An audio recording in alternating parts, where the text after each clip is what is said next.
Hello, hello. This is Anna from Land with a Vision, where we always have a vision and we always keep moving beyond limitations, beyond adversities. And Anna is walking here, leaving the Pixar Hotel.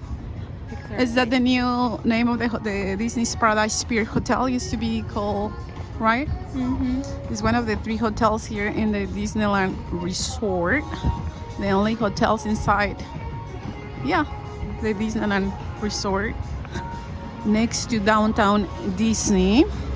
So it's called Pixar Place, and of course, it's one of the most economic, quote-unquote, economical Disney hotels, which it doesn't have anything economical, right? For those who don't belong to the 1%, like Anna. Yeah.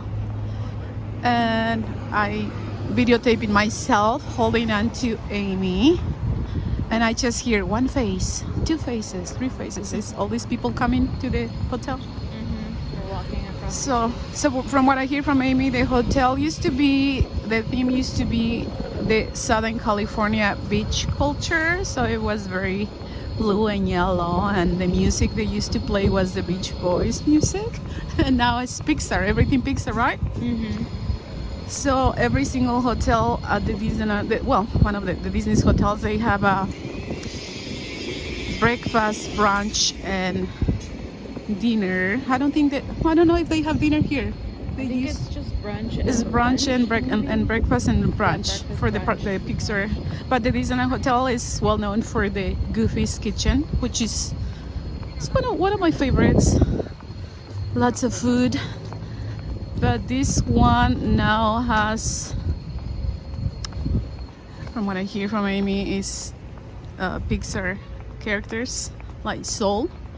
And who else did you say? From the Inside Out movie, which I enjoyed the first movie, very psychological, and I watched the second one, and I don't know, when the kid is a teenager he was a little annoying. Although they made a lot of movie, from what I hear. A lot of money. Lots of money. I think it was more than $1 billion. More than 1 billion? Yeah. I guess they did make the money. People wanted to see the second part. That and Moana did. Moana? They both Yeah. got like $1 million. Yeah. And Disney is really magical, right, Amy?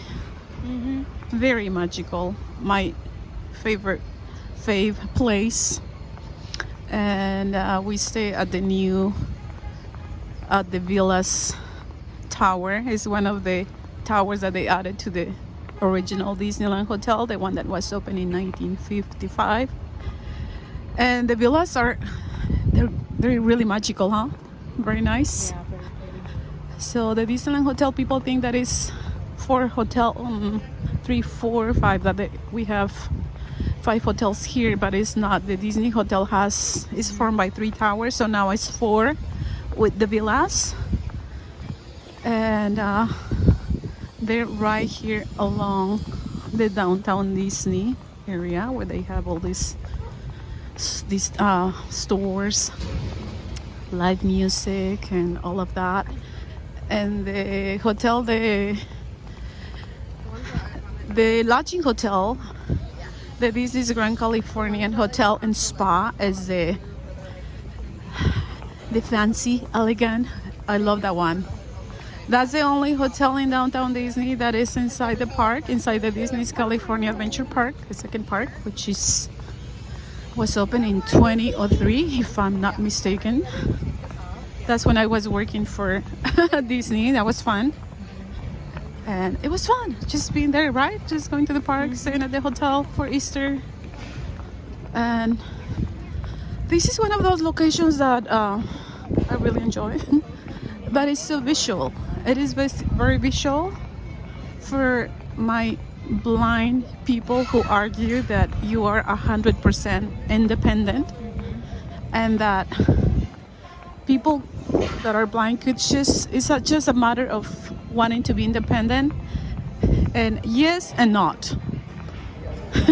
For those who have argued with me that the only way to be independent for those who preach about echolocation. First of all, yes, we, every single blind person, even sighted people, without knowing, we have that ability to do passive echolocation.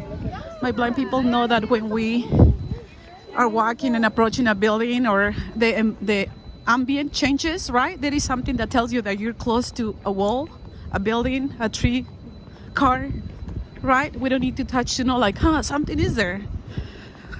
And from what I read on this, sighted people do too. They just not aware. We are, because we're, using our senses, but we can tell right away that you're close to something. And but for those who preach echolocation, that they're anti-guide dog, anti-help, because they say that they can just do everything with that. I go like, not at Disneyland or one of these busy, crowded places. How are you going to navigate Disney if there is thousands of people?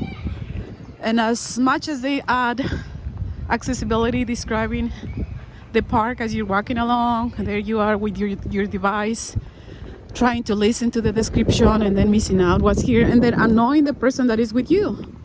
Might as well just hold on to someone, and right, sometimes it's more fun if they describe, but it must be tiring spending the whole day at the park with someone having to describe and describe and describe and describe, especially if you just come to have fun. But yeah, I don't know, one of those locations like Disney, oh, my ears are falling out. It's windy. I'm wearing my new Minnie Mouse ears. They're traditional black with a huge Minnie Mouse red with polka dots, right? Bowl. And I have my fluffy Minnie Mouse earrings. They're so cute. They look like a little tiny stuffed animal. Well, it's the Minnie Mouse head. But yeah, I don't know. Do you ever think about all those things like me, or it's just my weird Anna blind brain? I function differently and I pay attention to those things, but I'm just walking. I've been walking without my cane, just holding on to Amy. And yeah, it's been magical. It's been really magical. Hope your Easter was also magical. And the saddest news right now is that Pope Francis passed away, and that is made me cry. I have to say. Anyway, I'll see you in the next vision, and yeah, bye for now. Adios. Ciao, ciao.